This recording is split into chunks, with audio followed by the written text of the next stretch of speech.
By now, you've probably heard TSA is changing its policy, allowing pocket knives onto planes. By next month, passengers will be able to pass through security with their small knives. The TSA says they're focusing on the big, potentially catastrophic threats. So is all of this change a good idea? News Channel 5's Dave Arnold takes a closer look.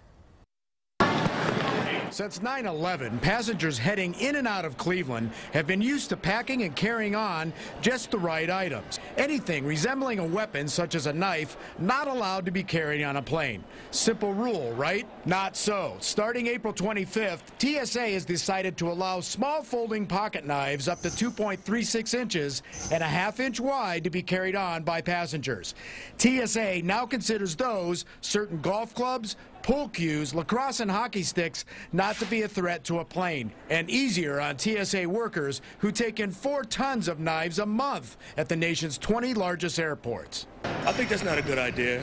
But it's the idea of any knife that has Cleveland passengers concerned. We are passengers on the plane, and we should be, to me, just as important as the plane itself. I can't carry a bottle of water, but I can carry a pocket knife. It makes no sense to me, so I don't get it. And the International Flight Attendants Association is firmly against relaxing the knife ban as well.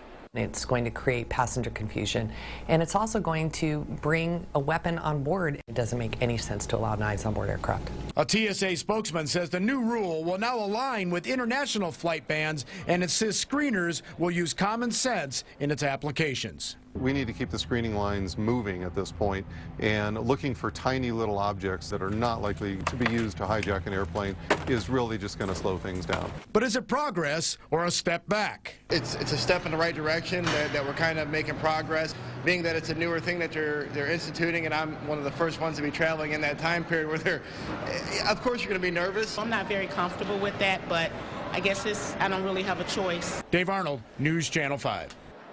And as for the sporting equipment, the TSA still bans bats longer than 24 inches and weighing more than 24 ounces.